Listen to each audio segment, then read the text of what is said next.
Welcome to Aaron Mahnke's Cabinet of Curiosities, a production of iHeartRadio and Grim and Mild.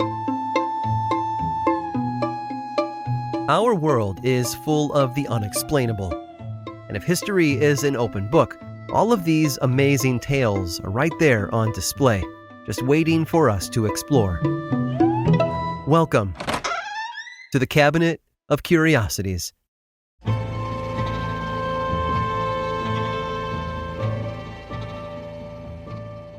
It probably goes without saying that the British conquest of India was the result of decades of ruthless subterfuge. First arriving on the subcontinent under the guise of simple traders, the British bargained and betrayed their way into being the only European power operating in India.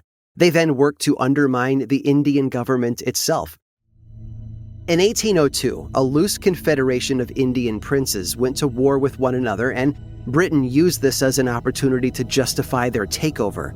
They offered protection to the losing prince, claiming that he was the rightful ruler of India, and then they launched an assault on central India that would cement their control.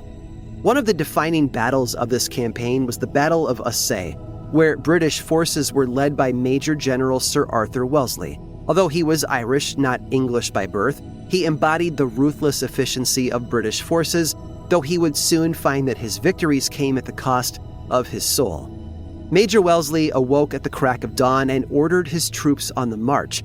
They raced across the hills of India, hoping to catch the retreating Indian army.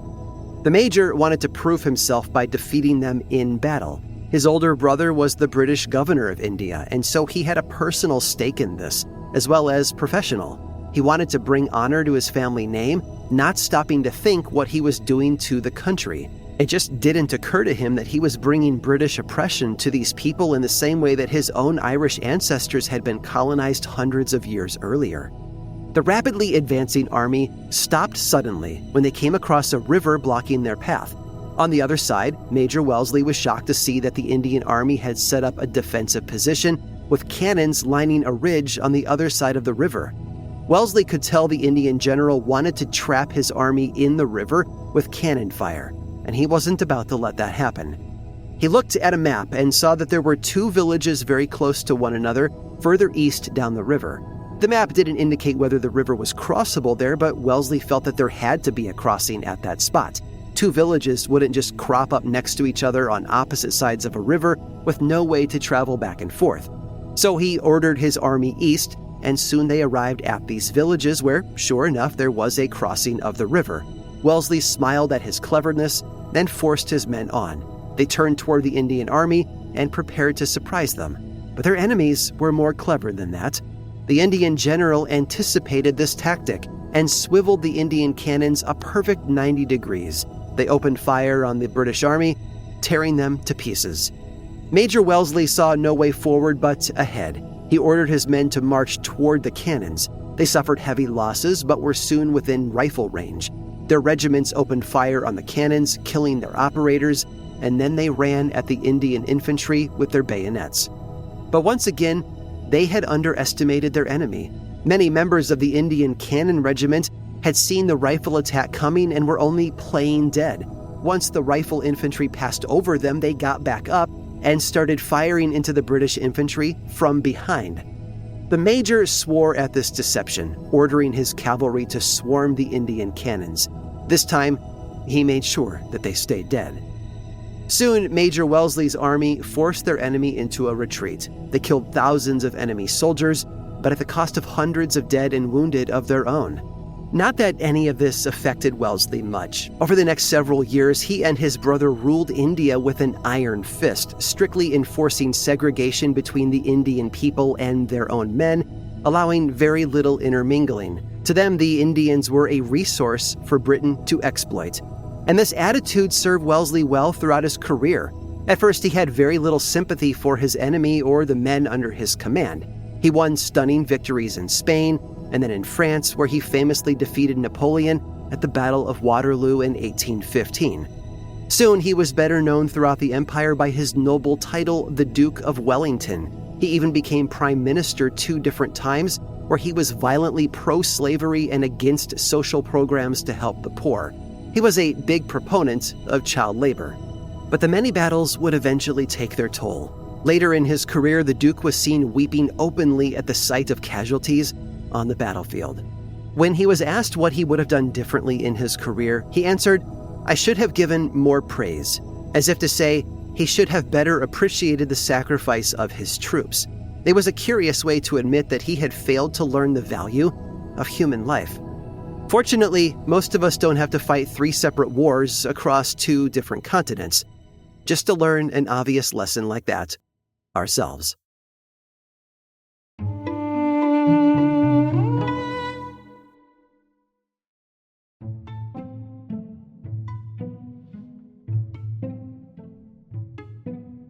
Ask any police detective and they'll tell you that anonymous tip lines can be crucial to solving an investigation. When people see wrongdoing, they want to report it. They just have to find an inconspicuous way of sharing what they know. Which could be why, in 1772, an anonymous informant reached out to future founding father Benjamin Franklin. He had vital information that could decide the course of a revolution. So in the dead of night, he delivered a smoking gun that would lead to the shot heard round the world. In December of 1772, Benjamin Franklin walked back to his house in London, England, to find a mysterious package on his doorstep. Franklin, you see, had been living in London for 15 years as an agent for the House of Representatives of Massachusetts, so he was used to finding correspondence on his doorstep. But usually his letters bore a return address. He unwrapped the package, and his eyes went wide. Inside were 13 letters written by Thomas Hutchinson, the new royal governor of Massachusetts, and his lieutenant governor Andrew Oliver. The letters were written about 5 years before, between 1768 and 1769, a time period that Franklin knew had been one of social unrest in Boston, where Governor Hutchinson was stationed. In the letters, Hutchinson vents his frustration over the growing political tension in the colonies. The colonists were upset over taxes imposed by the British government on common goods like sugar, paper, glass, even playing cards. And yet the colonists themselves had no representation in Parliament. They called the taxes tyranny. The colonists grew so frustrated that in 1765, a group of angry, overtaxed rebels sacked the governor's mansion, costing $500,000 in damages in today's money. After that, protests became commonplace in Boston. Anti-British sentiment grew. Hutchinson became worried that Boston was on the brink of an all-out revolt. In these letters, he encouraged Parliament to send more troops to Boston and to give them the freedom to enact harsher punishments on colonial protesters. He also suggested that the Massachusetts government be restructured to give the governor more power. Franklin was shocked. He realized that these letters were the reason why, a few years before, Parliament actually did send more troops to Boston. But instead of maintaining peace, the soldiers only exacerbated the tension between the patriots and those loyal to the crown. The tension reached a boiling point in 1770 when a crowd of angry protesters gathered in front of the old State House to harass the redcoats that were stationed there. A few of them threw rocks, and to retaliate, 9 British soldiers fired into the crowd, killing 5 colonists. After that, protests erupted in major cities like Boston and New York. Hutchinson had worried that the colonies were on the verge of a revolution, and now it seemed that his call for military intervention would be the cause of it. Franklin wanted to avoid that at all costs. He was actually neutral to the idea of independence. He believed that a compromise between the colonies and Parliament was possible, especially to avoid a bloody revolution. And so, he hatched a plan. He would show these letters to a few members of the Massachusetts Assembly, and they would realize that Hutchinson was largely to blame for the escalating tensions in Boston. They could remove the governor and his lieutenant from office and find a path toward reconciliation with Parliament.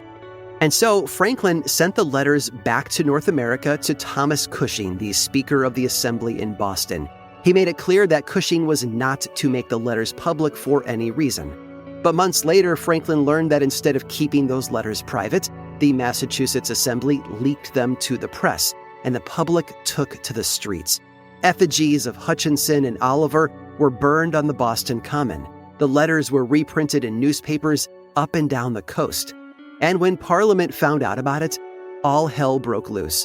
They launched an all-out investigation looking for the traitor who sent the letters to Massachusetts. And eventually, they pinned the blame on 3 innocent men. And that's when Franklin knew that he had to come forward and admit what he had done. As a result, he was hauled into the Privy Council chamber where 35 ministers of Parliament spent the better part of an hour dressing him down and berating him with insults. He tried to plead his case, but they wouldn't hear him. They called him a thief before dismissing him from his post. As Franklin turned to leave the chamber, he realized that Parliament would never compromise with the colonies, that revolution would be the only way forward. As he reached the chamber door, it said that he turned to the Solicitor General and he whispered, "I will make your master a little king for this." And then he left and sailed home to Philadelphia. He soon rejoined the Continental Congress and helped Thomas Jefferson draft the Declaration of Independence. He never figured out who sent him the Hutchinson letters, though, but that unmarked package added fuel to a growing fire, and it sparked a revolution that changed the course of history. I hope you've enjoyed today's guided tour of the Cabinet of Curiosities. Subscribe for free on Apple Podcasts or learn more about the show by visiting curiositiespodcast.com. This show was created by me, Aaron Mahnke, in partnership with How Stuff Works. I make another award-winning show called Lore, which is a podcast, book series, and television show, and you can learn all about it over at theworldoflore.com. And until next time, stay curious.